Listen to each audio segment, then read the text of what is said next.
You're sitting in a room. A moment ago, there was noise, maybe a conversation, maybe a show playing in the background. Then it stops. And within seconds, before you've even decided to do it, your hand is already reaching for your phone. You tell yourself you're bored. You're not. Something older than boredom just fired inside you, and it has almost nothing to do with what's on the screen. Think about how fast this actually happens. Not minutes, seconds. The room goes quiet, and your body responds like something changed in the environment that needs to be checked immediately before you've had a chance to think about whether anything is actually wrong. You didn't weigh the odds. You didn't consider whether the silence meant anything at all. The motion started before the thought did, which is usually a sign that whatever is driving it lives somewhere deeper than conscious decision-making. That speed is the first clue that this isn't really about entertainment or habit. It's about detection. The Russian physiologist Yevgeny Sokolov spent decades studying what happens in the brain the instant a stimulus changes, a reflex he called the orienting response. When something new enters your environment, a sound, a flash of light, a shift in your surroundings, your attention snaps toward it automatically before conscious thought gets involved. What Sokolov's work also revealed, and what tends to surprise people, is that the orienting response doesn't only fire when something new appears. It fires just as strongly when something expected suddenly disappears. A background hum that cuts out. A conversation that stops mid-sentence. A room that was full of sound and is now unexpectedly empty of it. Your nervous system treats the absence of an expected signal as its own kind of alarm. Not because silence itself is dangerous, but because silence is a change, and change is exactly what an orienting reflex evolved to catch. This makes a strange kind of sense once you think about where that reflex came from.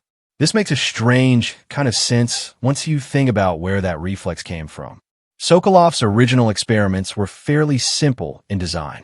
He'd expose a subject to a repeated sound, watch the body's response weaken as the brain learned to expect it and stop treating it as new, and then change something about the pattern, adding a pause, altering the pitch, removing the sound altogether.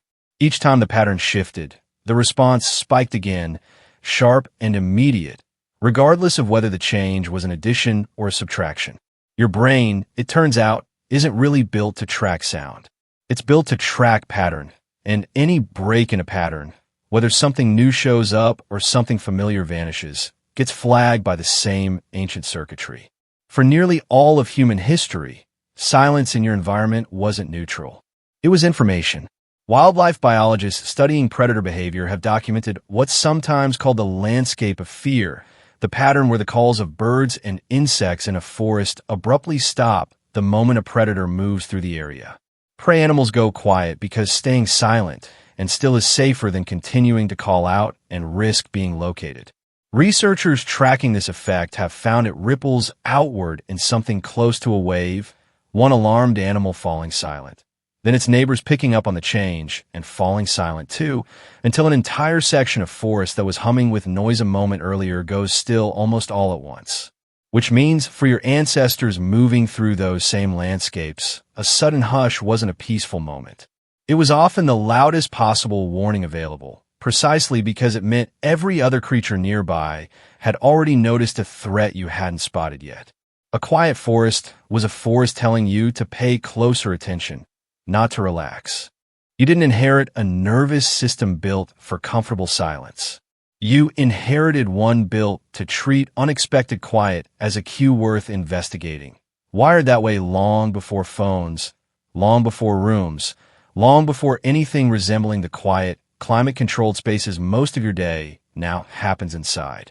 Now bring that reflex back into your living room, decades or centuries removed from any forest, and point it at a completely different kind of quiet, the pause in a conversation. The social psychologist Namche Kudenberg has studied exactly how uncomfortable silence feels during ordinary conversation, and her research found something specific enough to be almost unsettling. In her studies, silences lasting around 4 seconds were consistently rated by participants as noticeably awkward and socially negative, even though 4 seconds, measured on a clock, is barely any time at all.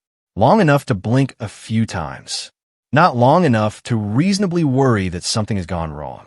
And yet, inside a conversation, for seconds of dead air is enough to make people shift in their seats, glance away, or reach for something, anything to fill the gap.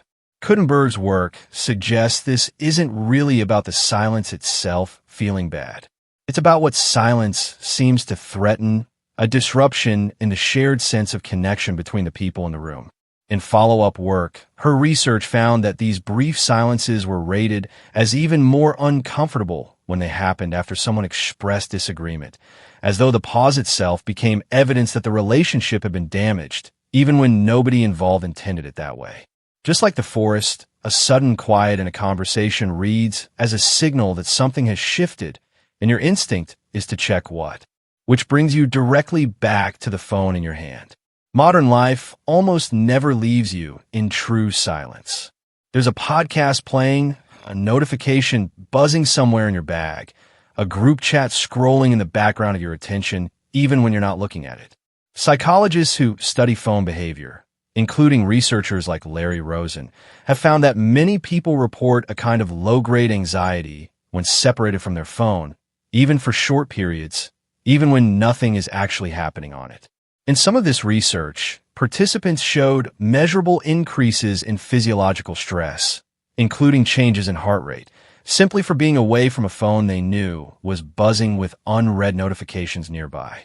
In one notable version of this kind of study, participants were asked to complete a task in a separate room while their phones stayed behind, ringing unanswered, and researchers tracked both self-reported anxiety and physical signs of stress throughout.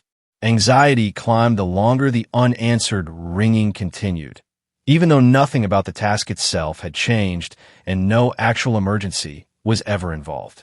The phone, in other words, has become one more channel of ambient background signal your nervous system now monitors the same way it once monitored birdsong in a forest. When that channel goes quiet, even briefly, it can register as a gap the same way any other expected sound going silent would. There's a second piece of this that researchers studying online behavior have zeroed in on directly, something the psychologist Andrew Przybylski has studied under a term you probably heard before, the fear of missing out. Przybylski's research links this fear to a basic psychological need to feel connected and included, and found that people who score higher on measures of this fear check their phones more frequently and compulsively, often specifically during moments of unstructured quiet, the exact gaps in the day when nothing external is demanding their attention. His work also found that this pattern tends to be strongest among people whose underlying psychological needs, feeling competent, feeling autonomous, feeling connected to others, are going unmet in other parts of their life, which suggests the phone isn't just competing with silence for attention. It's being asked to fill a gap that has very little to do with the phone itself. A quiet moment isn't experienced as restful. It's experienced as an opening, a space where something could be happening elsewhere that you're not part of, and the only way to close that gap is to check. Put these three pieces together, and the picture becomes strikingly consistent. An ancient reflex built to treat sudden silence as a signal worth investigating. A social instinct that reads even a few seconds of conversational quiet as a threat to connection. And a modern environment that has trained your nervous system to expect a constant low hum of updates, so that the absence of that hum now registers as its own kind of silence, worth checking the same way your ancestors would have checked a forest that had suddenly gone still. None of this means anything is actually wrong when the room goes quiet. That's precisely the point. Almost every time you reach for your phone in a silent moment, there is no threat, no missed emergency, no forest predator moving through the underbrush. But the reflex doesn't know that.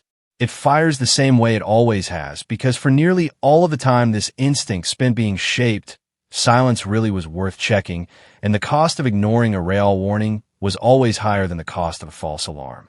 Your nervous system was built by a long history where checking too often was cheap and checking too little was sometimes fatal, which means it was never going to evolve a setting for calm, comfortable, unthreatening quiet.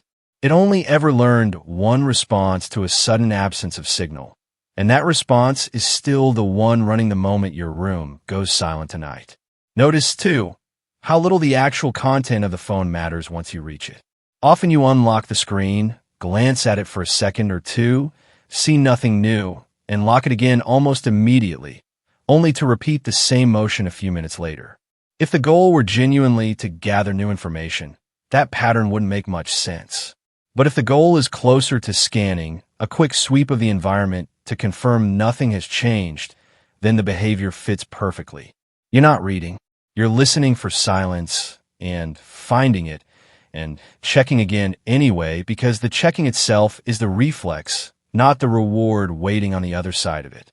So the next time the noise around you stops and your hand starts moving toward your phone before you've consciously decided anything, notice what's actually happening underneath it. You're not bored. You're not even really curious about what's on the screen. You're running an old, patient piece of software that once kept your ancestors alive in a forest that had just gone quiet, still checking, out of habit, for a threat that almost certainly isn't there. The forest is gone. The instinct that scanned it never got the memo, and it probably never will.